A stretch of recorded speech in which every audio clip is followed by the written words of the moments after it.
Tandaan nyo, kapitan ang kaharap nyo. 13 years akong naging barangay captain. Huwag niyong lukuhin ang inyong mga report at inyong kapulisan. Ang pinanggagalingan ng impormasyon ng bansang ito ay manggagaling sa barangay. Inutil kang kapitan kung hindi mo alam kung sino ang mga puser, kung saan ang tarimaan sa barangay mo. Walang pinakachismosong tao sa Pilipinas kung hindi kapitan. Magmula sa nawawalang planggana hanggang palitan ng asawa, alam ni kapitan.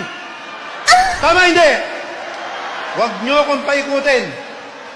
Kaya kung ang hinahanap lang natin ay mga puser, magnanakaw, akyat bahay, alam ni kapitan yan.